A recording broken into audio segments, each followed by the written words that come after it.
Taina Mamangayda Mentimay Kauramba, Hauzikna, Lenti Leikinthhabi, Hairaka Kangnariba, Mapamtuda, Lentigang Kauba, Matik Matauna Leiba, Nupa Ama Leirame. Mana Yamna Sau Sangba, Ahongyum Amas Hananaba, Asumba Uzau, Tiba Horakle. Mana Asukpaloknungda, Zanglaga, Asumba Uzau, Tiba Matamda, Loknungda Seliba, Turelgi Singda, Anari Kauba, Upambi Amagimami, Taba Urame. Isingda Tariba, Upambidu, Masa Mareng Pande, Sumdring Summi. Matonda Mana Amanidang Longi. Mana Upambidu, Yanke Kanduna, Mapayang Laga, Kakalak Laga, Tiba Matamdadi, Panglamde. Masidagi Mahak, Mayumda Halaki. Noong Alaga, Sangan Saraka Amuk Hanna, Mapamduda Salaga, Tiba Kandadi, Isingda Mami Tabadi Uraga, Kangpanda, Upambidugi Hopamdi, Tiba Panglamde. Masidagi Mahak, Mayumda Halaki. Mana Kulgi Alaman Singda, Hangba Matamdadi, Hameng Laba, Masi Kudup Amasangba Amapuraga, Mapamduda, Manga Kaklaga, Paulagang Kauba Laibu, Irat Lavadi, Ugi Hopam, Kangani Haina, Takpirami. Matangi Numita, Hameng Laba, Masi Kudup Amasangbadu, Puraga Salami.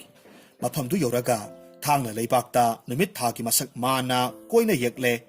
Madugi Akoivada, Yengtong Masay Nipalna Kwashilaga, Yum Amasare,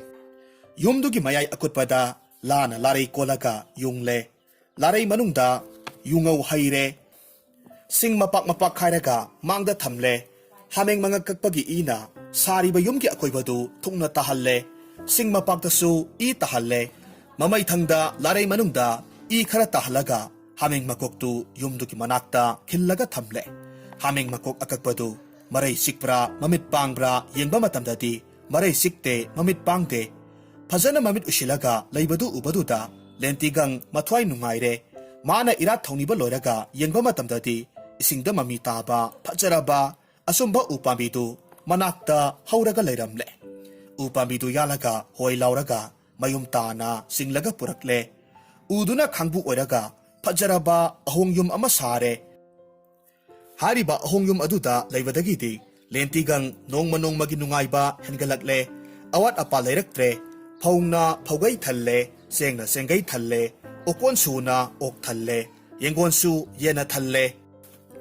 Lentigang na Kangudana, Inakara Kulakpa, Nungairak Pasida, Mabu Nungsiba Kangbunadi, Harawi, Nungsidava Makainadi, Yangtirami, Asumna Matam Kara Hokre, Angang Oyamba, Magi Masanupa Adusu, Pakang Parakle. Mamong Nupi, Tiba Yarakle, Sagay Natay, Marup Mapang Tanaraga, Apaba Mamau, Tiba Horakle, Mabu Nungsidaba, Galak Yang Tiba Kangbunadi, Manghange Kanduna, Isinba Horakle. Nahakti, Inakara Kunba, Wata Padabani, Kulsida, Ningthogum na Palibani, Aduna Nahaki Namogdi, Nangondagi Tadaba, Matik Saba Nupana, Pokpa Masanupi, Laugadavani, Asamba Ningol, Lauba Honade. Laibak Asida Paliba, Ningthosigi Amata Poksabi, Masanupito, Haidusi. Mahakto, Nahaki Namo Oivada, Matik Sabini. Asumna, Mayamna Haibawasi, Mahaksu Yaningle, Nongma, Lentigang na Kulgi Ahalaman Karagaloynana, Ningthogi Manakta, Chatlaga, Magi Masanupagi Damag, Maza Ibimadu, Bibiyu Haina, Haijarame. Laibak Aduda Paliba, Ningthoksu, Lentigang na Kangudana, Inakunbagi Pau, Tarami, Mahaki Yumda Habliba, Kangbudu, Asamba Unatte. Numidang Gimatamda, Taumay Tanbagumna, Nganba, Laina Wanba, Udugi Pautu, Ningtong na Hanana, Tarami, Maram Asidagi, Ningtong na Yaningba Utuna, Lentigang, Nahak na Isanupibu, Namo Oy Kahirabanina, Isanupigi, Mangkat Oyna, Nangi Yumgi, Kangbudu Loktoklaga, Aingonda Piyu, Hairami, Ningtogi Wadu Taruvada, Mina Pangbangamdraba, Ningtong Masanupibu, Imo Oyba Panglabadi, Maduga Sapmanaba, Kangbu Amamuk Yalaga, Yumda Hapsingi Haina, Lentigang Gimapukningda, Kalaklami, Lentigang na, Ningtogda, Magi Mayumda Habiba Kangbudu, Nasidagi Mangani Subanumita, Mangkat Oyna, Tinzarakya Hairami, Asumna Hairam Laga Mahak, Mayumda Halaklami. Ningtogda, Kangbu Oyna Pigi Hairamba, Numit Adugi Ahingdagi Hongna, Kangbuda Pulipa, Payadu, Tatpagi Patpat Lauba Makol, Taba Hauraki, Marini Subagi Ahingdadi, Kangbudu, Matomta, Yumdagi Tatuna, Yumyaida, Tasilaklami, Laibak Hek Yobagadi, Kangbudu, Laiden Olaga, Lainung Sanki, Kangbu Yaudravada, Sauraba Yumzaudu, Matomta Asum Ningkairektuna, Teklaklami. Lentigangdi, khangbu piba ngamdaduna ningthogi masanupidu mamau oiba ngamdre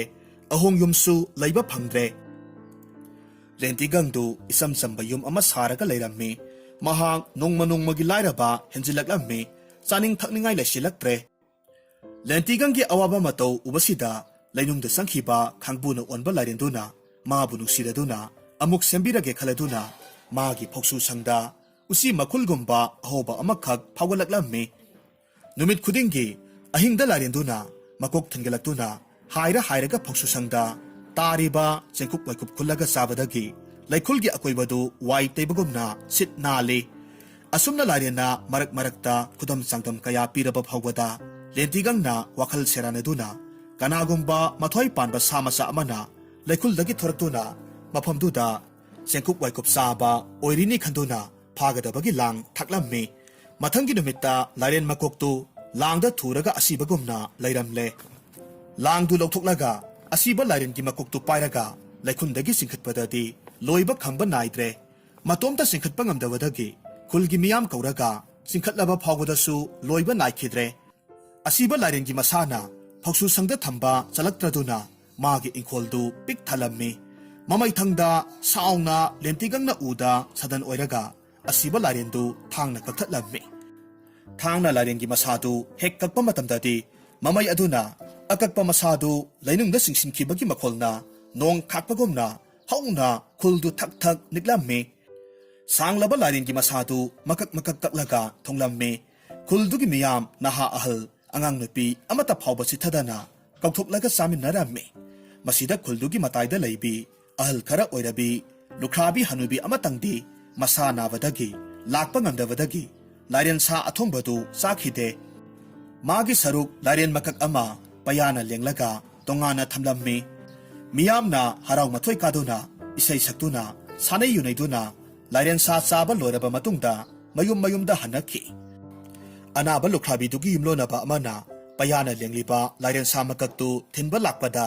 hanubidu imungda thonglosilaga hiplaga leirambadagi sumangda leplaga kaurakhi ho iben nangi saruk lairen sa se loksilu law thong hangdu u hairakpa matamda hanubiduna aidi naduna hogatpa ngamdre aigi sarukto sumangi polangkhokta yalamu ai hayeng nongalaga loksilage asumna hairammi lairen sa saruba khuldugi miyam tudi mayum hek yubaga asibagum ningaidana tumlaga lainakhi hairiba numit aduda lukhrabi hanubidu natana khulduda tumdaba kanamatta yauramde ahing nongyagi matamda singning khaibagi makholgumba gurung lawba makhol hanubiduna tarammi atai miyam dudi tanaramde akiba makholdu taruba aduda hanubiduna thong hangduklaga mapalda yengba matamdadi singning khaiba oiramdre lairiba khuldu machet ningkhaibagi makholni haibasi khangbadagi ahingduda lukhrabi hanubina makutta sisu pairaga kul sinba thungna chatlaga kunjasing hongdoklammi asibagum ningaidana tumkhraba khulgi miyam dudi mana kauba aduda kanasu khumlakte kananasu tabikhidre mana sauduna mayumda halakpa matamdadi mayum hek yaubaga thong lonsin ge toba matamdadi mana lairiba yumphamga sumanga polangkhok yungliba mafamduga ningkhai khide lairen sa saruba nupi angang hanubi pumnamak lairen olaga turel tamna senakhi khulduda leiramba ok yen sasan nganuna singba singsu lainungda khonglaga sangkhibagi makholdu hanubi lukhrabi-duna taba phangki hariba numit aduda lairen sa sahaudabi lukhrabi hanubi matomta magi yumgi yumphamga konana lehaurammi maramaduna yumphamdubu lukhrabi yumpham hainasu hainai lairen sa sarubadagi ningkhairaga mangkhiba khuldu lenti lekinthabi haina kaunakhi hojik amuk taminarasi Phunga Wari zamthingla amasung longyao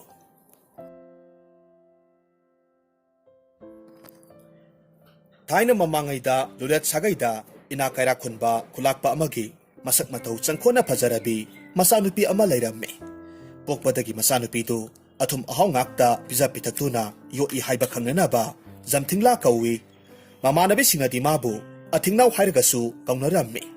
masak matau phajarabi masanupi zamthingla si matik saba mamak nupa oiba yaba nupa phangriba makhai lohong loi karigumba lohongba tarabasu nupa mayumda chalhandana magi mayumda yaong illaga thamangani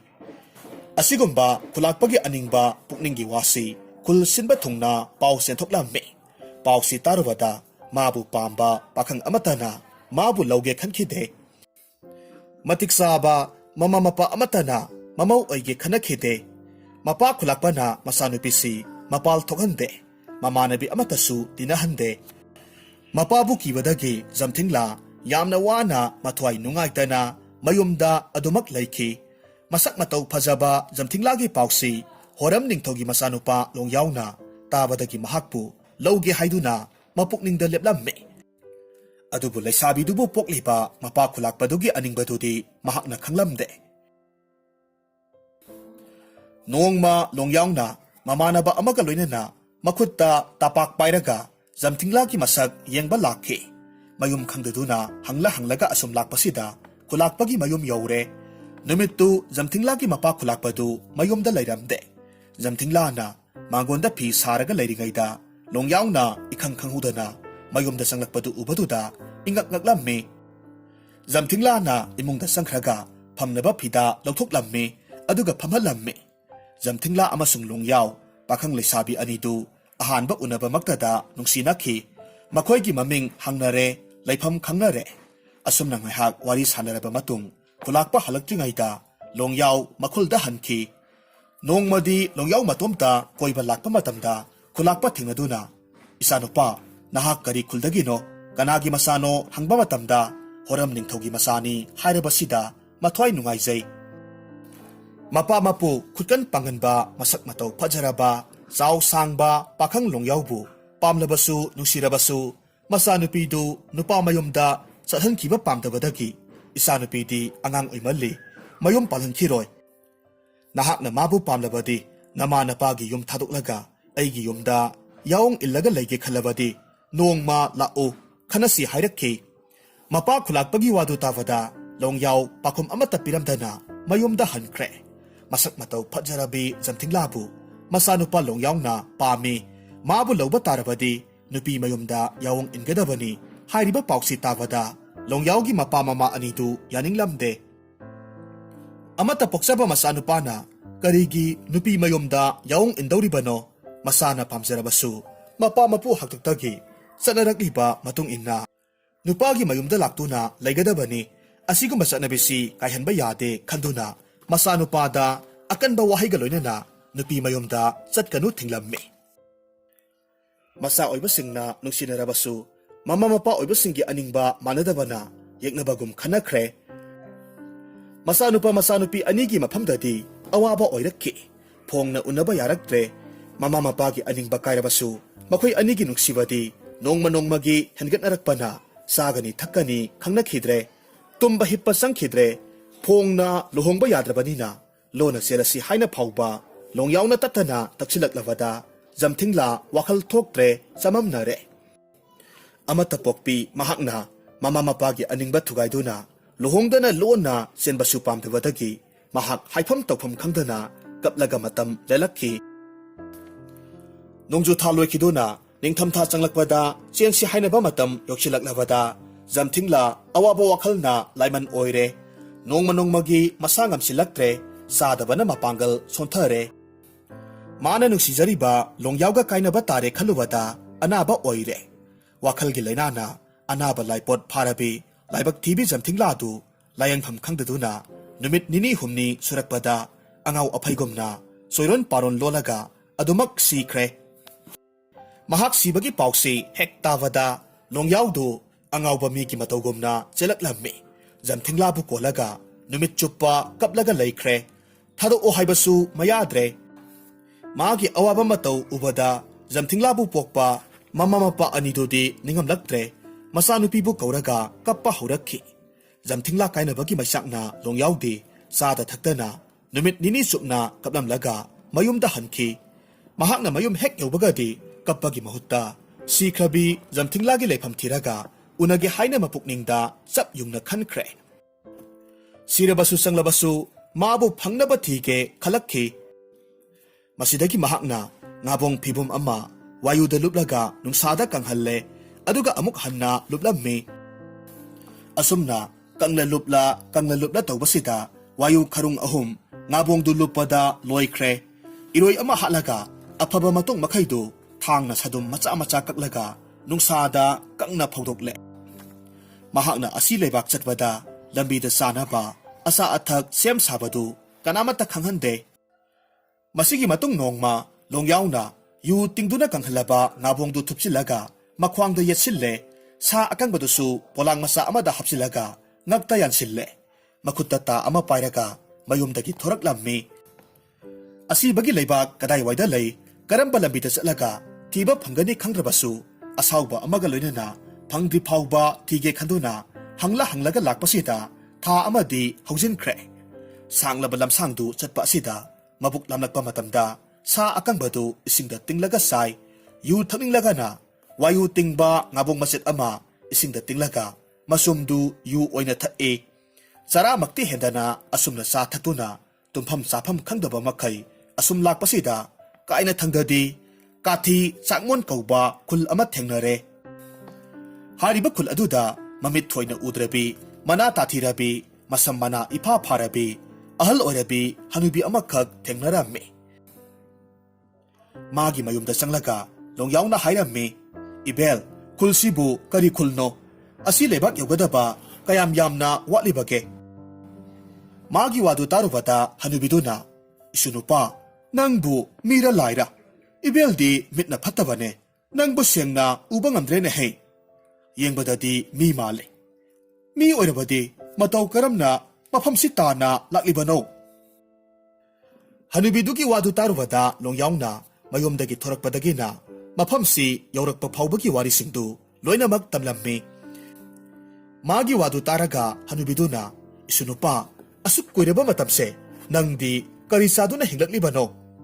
asumna hanglakpa matamda longyauna ibel chapu amaga ising kharaga pibiyu hanubiduna imungdagi chapu amakhak lautukluraga pirabata longyauna sagang matum ama chapuda hapsilammi ising hajilaga tingle phi maset khara tumbada ising hajilaga tingle madudagi makhoi anina chapuda tingliba sa matumdu lautuklaga yanaraga saminnai tumbada tingliba phi masetu yu oina thakminnai maduda hanubidu haraurammi mathwai nungairaduna isunupa aina leiriba mafamsidi ahingba asiba lebak anigi tainaba khulduni haujikti aigi nakta lengdana leiro kiraganu nahaki apamba karino asumna hanglakhi masidagi longyauna jamthinglaga maga nusinabagi waridu hanubida liraga tahallammi madu taraga hanubiduna isunupa nangda nungsinai hairibi nupido ai masak munna khangi nangna mabu nungsibagum manasu nangse nungsi numit khudingi nangbu kaudine he mahakna law kumba chatpada nangi namingbu sola solaga kaptunata chatlibani nongmata sumahak nokpa ude nakhoi anigi nungsibase atangbani nangna mabu uninglabadi hayengse ai masak takpige hanubidugi wadu tarubada longyaw mathwai nungaire numittu chaba thakpa loiraba matung tumge tawba matamdadi jamthinglagi wakhalda sanglaba ahingdu tumba yadre mahak ayuk nganna hogatlaga sagadaba khara saraga hanubiga loinana asibagi lambida changsinki asiba mina sidaba mibu udanaba makhoi animak konthong amagi manakta tuminna phamlaga lei asiba mi mayamdu law kumba lakle jamthingla di yauraktre makhoina chatkraba matungda hanubida mahak laklaroidra khanduna hanubida hangi hanubina nasol pikna khummi isunupa wa kanna nganganu asiba mina takhini nangna uningliba mahakto khwaigi tungda matomta kaptuna laktawribani asumna hainaringai jamthingla du amayaw haiduna sola solaga matomta kaplaga lakpadu ubaduda konthongda lumliba longyauna sethoraklaga makudang pairuba matamdadi jamthingla di khangaudana haying olaga paikre madu ubada longyaw mathwai ware hanubidu yenglaga iben madi haying olaga paikre magi masak amuk hanna uba phanglaroidra hanglakki hanubina hairakki isunupa warugano ngasigi oinadi mahak uba phanglaroi ibena kauduna nangonda hanana haihodre asiba mibu ahingbagi khutna sokpa yade saitekna kochi semlaga kotlaga painari bani asumna hainaraba matung ꯅꯤꯡꯕ ꯀꯥꯏꯔꯕ ꯂꯣꯡꯌꯥꯎꯗꯨ ꯍꯅꯨꯕꯤꯒ ꯂꯣꯏꯅꯅ ꯍꯜꯂꯛꯂꯝꯃꯤ ꯃꯊꯪꯒꯤ ꯅꯨꯃꯤꯠ ꯅꯣꯡ ꯍꯦꯛ ꯉꯥꯟꯕꯒꯗꯤ ꯂꯣꯡꯌꯥꯎ ꯆꯥꯕ ꯊꯛꯄ ꯂꯣꯏꯔꯒ ꯃꯇꯣꯝꯇ ꯉꯔꯥꯡꯒꯨꯝ ꯑꯃꯨꯛ ꯀꯣꯟꯊꯣꯡꯗ ꯂꯨꯝꯂꯒ ꯂꯩ ꯅꯨꯃꯤꯠ ꯑꯗꯨ ꯖꯝꯊꯤꯡꯂꯥꯗꯤ ꯃꯈꯣꯏ ꯈ꯭ꯋꯥꯏꯒꯤ ꯃꯇꯨꯡꯗ ꯂꯣꯡꯌꯥꯎꯒꯤ ꯃꯃꯤꯡ ꯁꯣꯜꯂꯒ ꯀꯞꯂꯒ ꯂꯥꯛꯂꯝꯃꯤ ꯂꯣꯡꯌꯥꯎꯅ ꯇꯨꯡ ꯃꯥꯡ ꯍꯟꯅ ꯌꯦꯡꯕ ꯃꯇꯝꯗ ꯂꯝꯕꯤꯗ ꯑꯁꯤꯕ ꯃꯤ ꯑꯃꯠꯇ ꯂꯥꯛꯄ ꯎꯗ꯭ꯔꯕ ꯑꯗꯨꯗ ꯖꯝꯊꯤꯡꯂꯥꯒꯤ ꯇꯨꯡꯗ ꯂꯣꯟꯅ ꯏꯟꯅꯔꯝꯃꯤ ꯃꯥꯅ ꯄꯥꯏꯔꯤꯕ ꯀꯣꯆꯤꯗꯨꯅ ꯆꯞꯄꯒ ꯃꯇꯨꯡꯂꯣꯝꯗ ꯀꯣꯜꯂꯝꯃꯤ ꯖꯝꯊꯤꯡꯂꯥꯅ ꯅꯨꯡꯁꯥ ꯊꯤꯔꯗꯨꯅ ꯇꯨꯡ ꯍꯟꯅ ꯌꯦꯡꯊꯣꯔꯛꯄ ꯃꯇꯝꯗ ꯂꯣꯡꯌꯥꯎꯅ ꯖꯝꯊꯤꯡꯂꯥ ꯍꯥꯏꯗꯨꯅ ꯃꯈ꯭ꯋꯥꯡꯗ ꯆꯦꯠꯅ ꯀꯣꯟꯁꯤꯜꯂꯝꯃꯤ ꯃꯁꯤꯗ ꯖꯝꯊꯤꯡꯂꯥꯗꯨ ꯂꯦꯡꯕ ꯌꯥꯗ꯭ꯔꯦ ꯈꯨꯗꯛꯇ ꯖꯝꯊꯤꯡꯂꯥꯗꯨ ꯑꯍꯤꯡꯕ ꯃꯤ ꯑꯣꯜꯂꯦ ꯃꯈꯣꯏ ꯑꯅꯤ ꯃꯈꯨꯠꯀ ꯄꯥꯏꯅꯔꯦ ꯃꯃꯤꯠꯀ ꯌꯦꯡꯅꯔꯒ ꯃꯄꯤ ꯁꯤꯟꯊꯗꯨꯅ ꯀꯞꯃꯤꯟꯅꯔꯝꯃꯤ ꯃꯪꯅꯤ ꯇꯥꯏꯕꯪꯅꯤ ꯈꯪꯗꯅ ꯍꯔꯥꯎ ꯅꯨꯡꯉꯥꯏꯕꯅ ꯊꯃꯣꯏ ꯊꯨꯝꯍꯠꯈ꯭ꯔꯦ ꯃꯈꯣꯏ ꯑꯅꯤꯗꯨ ꯑꯃꯨꯛ ꯀꯞꯃꯤꯟꯅꯩ ꯑꯃꯨꯛ ꯅꯣꯛꯃꯤꯟꯅꯩ ꯑꯁꯨꯝꯅ ꯉꯥꯏꯍꯥꯛ ꯍꯧꯈ꯭ꯔꯕ ꯃꯇꯨꯡ ꯑꯋꯥ ꯅꯨꯡꯉꯥꯏ ꯋꯥꯔꯤ ꯀꯌꯥꯃꯔꯨꯝ ꯁꯥꯟꯅꯔꯤꯉꯩ ꯅꯨꯃꯤꯠ ꯇꯥꯊꯣꯛꯈ꯭ꯔꯦ ꯅꯨꯃꯤꯠ ꯇꯥꯔꯗꯨꯅ ꯃꯈꯣꯏ ꯑꯅꯤꯗꯨ ꯍꯅꯨꯕꯤꯒꯤ ꯃꯌꯨꯝꯗ ꯆꯠꯂꯒ ꯂꯣꯡꯌꯥꯎꯅ ꯄꯨꯔꯛꯄ ꯁꯥꯒꯪꯗꯨ ꯇꯤꯡꯂꯒ ꯆꯥꯃꯤꯟꯅꯩ ꯑꯍꯤꯡꯗꯨꯃ ꯍꯧꯈ꯭ꯔꯦ ꯃꯊꯪꯒꯤ ꯅꯨꯃꯤꯠ ꯅꯣꯡ ꯉꯥꯜꯂꯒ ꯂꯣꯡꯌꯥꯎꯅ ꯏꯜꯂꯛꯄ ꯃꯌꯦꯛ ꯊꯣꯛꯄ ꯐꯖꯔꯕ ꯉꯥꯕꯣꯡꯗꯨ ꯍꯅꯨꯕꯤꯗ ꯄꯤꯔꯝꯂꯒ ꯃꯈꯣꯏ ꯑꯅꯤ ꯑꯁꯤ ꯂꯩꯕꯥꯛ ꯊꯥꯗꯣꯛꯇꯨꯅ ꯃꯌꯨꯝꯗ ꯍꯜꯂꯛꯂꯝꯃꯤ ꯑꯁꯤ ꯂꯩꯕꯥꯛꯇꯒꯤ ꯂꯣꯡꯌꯥꯎꯅ ꯁꯤꯈ꯭ꯔꯕꯤ ꯖꯝꯊꯤꯡꯂꯥꯕꯨ ꯄꯨꯔꯒ ꯂꯥꯛꯄꯒꯤ ꯄꯥꯎꯁꯤ ꯇꯥꯔꯨꯕꯗ ꯃꯤꯌꯥꯝꯁꯤꯡꯗꯨ ꯉꯛꯅꯔꯝꯃꯤ ꯈꯨꯜ ꯃꯤꯌꯥꯝ ꯄꯨꯝꯅꯃꯛ ꯂꯥꯛꯂꯒ ꯌꯦꯡꯅꯔꯝꯃꯤ ꯖꯝꯊꯤꯡꯂꯥꯕꯨ ꯄꯣꯛꯄ ꯃꯄꯥ ꯃꯃꯥ ꯑꯅꯤꯁꯨ ꯆꯦꯜꯂꯛꯂꯝꯃꯤ ꯃꯌꯥꯅꯨꯄꯥ ꯃꯆꯥꯅꯨꯄꯤ ꯑꯅꯤꯕꯨ ꯅꯨꯡꯁꯤꯅ ꯀꯣꯟꯕꯤꯔꯒ ꯅꯈꯣꯏ ꯑꯅꯤ ꯄꯨꯟꯁꯤ ꯅꯨꯡꯁꯥꯡꯅ ꯅꯨꯡꯉꯥꯏꯅ ꯄꯥꯜꯂꯨ ꯍꯥꯏꯔꯝꯃꯤ ꯃꯁꯤꯒꯤ ꯃꯇꯨꯡ ꯃꯆꯥꯒꯤ ꯋꯥꯊꯣꯛꯇ ꯅꯨꯡꯁꯤꯅꯔꯨꯗ꯭ꯔꯕ ꯃꯃꯥ ꯃꯄꯥ ꯑꯣꯏꯕꯁꯤꯡꯗꯨ ꯍꯥꯏꯔꯤꯕ ꯅꯨꯃꯤꯠ ꯑꯗꯨꯗꯒꯤ ꯂꯦꯡꯒꯣꯟꯅꯔꯝꯃꯤ ꯍꯔꯥꯎꯅ ꯆꯥꯃꯤꯟ ꯊꯛꯃꯤꯟꯅꯈꯤ ꯍꯧꯖꯤꯛ ꯑꯃꯨꯛ ꯇꯥꯃꯤꯟꯅꯔꯁꯤ ꯐꯨꯡꯒꯥ ꯋꯥꯔꯤ ꯃꯥꯟꯁꯤꯡꯂꯥ ꯊꯥꯏꯅ ꯃꯃꯥꯡꯉꯩꯗ ꯖꯤꯡꯇꯥꯏ ꯀꯧꯕ ꯈꯨꯜ ꯑꯃꯗ ꯌꯥꯝꯅ ꯂꯥꯏꯔꯕ ꯃꯇꯩ ꯃꯅꯥꯎ ꯃꯈꯣꯏ ꯑꯅꯤꯈꯛ ꯂꯩꯔꯝꯃꯤ ꯆꯍꯤ ꯈꯨꯗꯤꯡꯒꯤ ꯂꯁꯤꯡ ꯊꯥꯔꯒ ꯐꯤ ꯁꯥꯕ ꯈꯨꯜꯅꯤ ꯂꯥꯏꯔꯕ ꯃꯇꯩ ꯃꯅꯥꯎꯅ ꯊꯥꯕ ꯂꯁꯤꯡ ꯄꯥꯝꯕꯤꯁꯤꯡꯗꯨ ꯐꯠꯇꯗꯨꯅ ꯂꯁꯤꯡ ꯌꯥꯝꯅ ꯂꯣꯛꯂꯝꯗꯦ ꯃꯃꯥꯟꯅꯕ ꯑꯇꯩꯒꯤꯗꯤ ꯌꯥꯝꯅ ꯂꯣꯛꯅꯩ ꯂꯁꯤꯡ ꯌꯥꯝꯅ ꯂꯣꯛꯇꯕꯅ ꯏꯃꯨꯡꯁꯤ ꯌꯥꯝꯅ ꯂꯥꯏꯔꯦ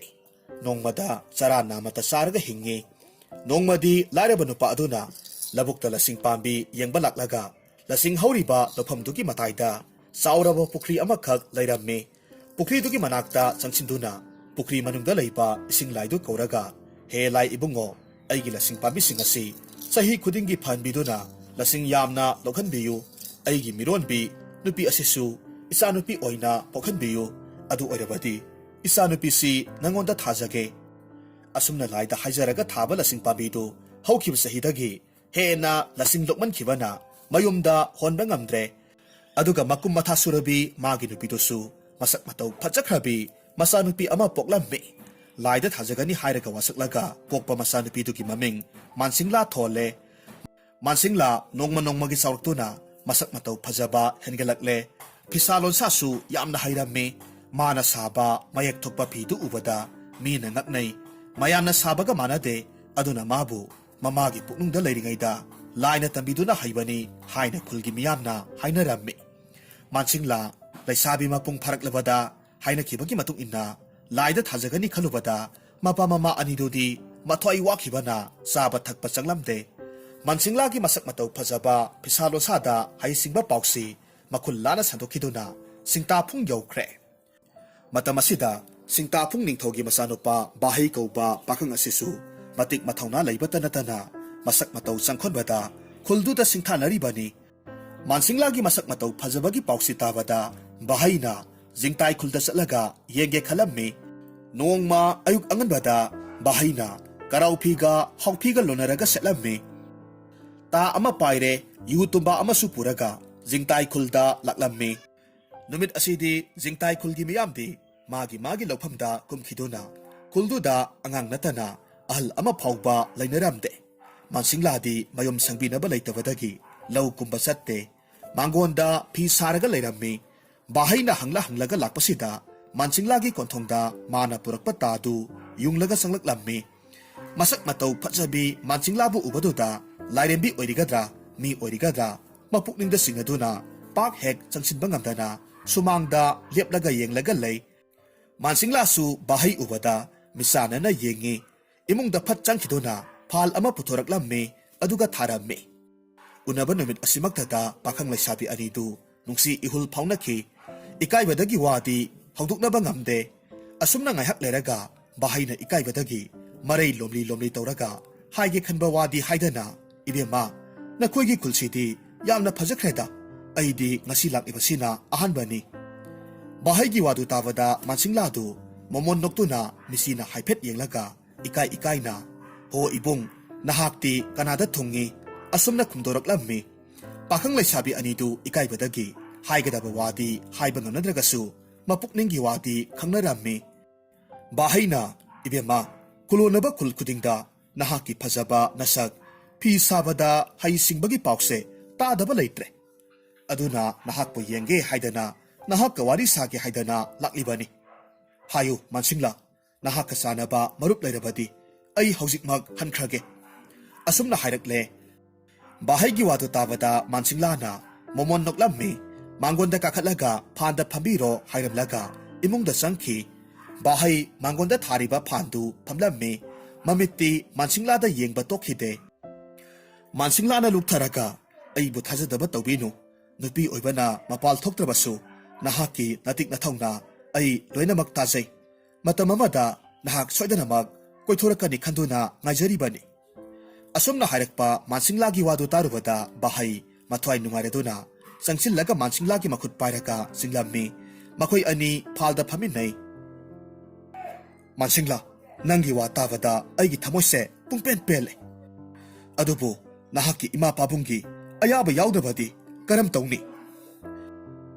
bahaigi wadu taraka mansingla maru luktuna wakhal tawba hawrei wakhal ngaihak tawraga madugi damakta karimata singnabiganu horel chak charamdaida itomta chaningde aikhoini chaminasi haina haibirau aina ikaiduna yadrabada imana chaminaw hairakpada aigi khutse pairaga singsillu aduga chaminasi aduga tumlamdaida itomta tumningde aikhoini tuminasi haina hairau aina ikaiduna yadrabada imana karigumba tuminaw hairaklabadi ikhut paiduna singsillu asumna makhoini wa tanarami araiba uhai puthoktuna chaminai bahaina purakpa yudu thakminnai numit tasilaklabada mapa mama halakpa matam osilaklabada bahaida ngaihaktang mapanda koithok pirukho mapa laklaga kona amuk changbirau haiduna chalhankre ngaihak leraga masinglagi mapa mama anidu law karaktuna mayumda changlakpa matamdadi konthongda ta achauba amakhak yunglambadu ubaduda mapukningda thuk lawi lakliba khulanba nupasi asamba minate khangi imungda changlakuna masanupi kauthuklammi aikhoida khulanba kana la I haina hangba matamda mansinglana aidi masak khangde singta phunggi mini khumjai matamasida mapana hairambe ipagi yomda lakpa mibu karigi thadokhribano khulanba mibu chara helanba hona bro kayam lapna chatkhaba sakno kauruso asumna hairammi mapagi wadu tabada mansingla mathwai nungaire thuna yangna satkiduna bahai puraga halaklammi bahai bu ubada misam natte masak naiba mini khangladuna asigumba misi imak nupa oiba phangjarawadi nungai khrani dako haina matai manawgi mapukningda sap yungna khanki mansinglagi mapaga bahaiga mangonda phamduna wari saminnai yu thakminnai nupi makhaina imungda sak thongminnai makhoi anina mangonda wari saribadu mansinglagi mamana lona tarambadagi mapanda thoraktuna makhutna yu hairaga pithaklammi sita phungning thogi masanu pani khanglaba aduda matai manaw anidu mathwai nungaibada hainingai leitre yu haiba lepkhidre ngaihak wari saraga sak loireduna imungda changlaga phamle sak sarasi haireklabada bahaina mansingla yenglaga ibema itomta chaningde ibani chaminasi koksilakle mansingla na aidi ikaijai ngamjaroi hairabada mamana ikairunu chaminau hairakle mamagi wadu tabada bahaina phuk haugatlaga mansinglagi makhut pairaga singsilli makhoi ani chak chaminai sak chaba loiraga mansinglana bahaigi tumnanaba phamung tharaga masida pothabiro hairammi bahaina ibema mansingla itomta tumningde ibani tuminasi hairaklabada mansinglana ngamjaroi hairammi mamana amuk kaidowi haibage nomatang tuminababu tuminaw hairakle mamagi wadu tabada bahaina kudang pairaga singbada masana yaningbani na Mansingla du harau changlaga makhoi ani tumin nakre asumna nongmanini leiramlaba matung bahai du mayomda hanki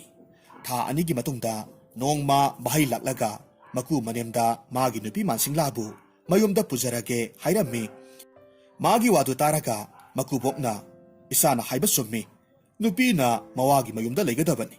adubu nangbu nungsimanbadagi hana mangkat hanghaudre nahak Naraibak phaba tauba ngamba nupani nakhoigi khultagi aigi khul phawada hauriba uzau khudingda san ama iroi ama khanna pullu maduna isanupi gi mangkat oinasi makuboki wahidu tarubada bahai mapukingda karimata singnakhide mahakna makhulda halaklaga mama mapada paudu tamlammi mapa amati mamana sagai gi masil manau khunja sing kauraga magi araiba sal iroi pumnamak puraga puluso hairami Ningthaugi athang phanglawada sagai nataygi masil manau khunja miyamna makhul-dagi hauna uzau khudingda san ama iroi ama khanna pulaga lakpa sida jingtai khul phauba punbada san iroi kayamarum lemle punba yaba uzau liteduna thongalda pairaga thamle madu ubada Mansinglagi mama amati mapa ani du mathwai nungaire khulgi miyamsu haraure khul anigi ahallaman pakhang leisabi pumnamak nungaina numit nini supna samin thakmina duna nungairami nungsinarami harau nungai isai kayamarum sakminnai humni suba numita Mansingla bu phajaba mafi marol setpiraga pakhang leisabi mayamna harauna isai saktuna mapuroibagi mayumda thinabagi damak khungsalaklammi hariba matam asida ikhang khangaudana akanba nongai nungsit amakhak laktuna Mansingla bu humlaga pukhre madu ubada miyam pumnamak ngaktuna yengnai angakpa thodoksi ubasida bahina Mansinglagi matungda kauraga tanaraklammi sauraba pukri amagi iya yorakpa matamda Mansingla na magi mapuroiba bahaida thuna law haina makhut khatlaga kaurakki bahaina su Mansinglagi manakta na chelakpa matamdadi pukri gi isingi iyaida taduna lopkhibana hankre bahai kangphanda kaptuna laihore hariba namit asidagi Mansingla di lairembi oikre mahakna leisharingai matamda khunja leisabi-singda tambiramba pisalonsa mahakna puthoklampa leirong phina haktuna saba mayek makhal mathel phajaraba masusing aduna Mansingla bu udrabasu mabu ningsingnaki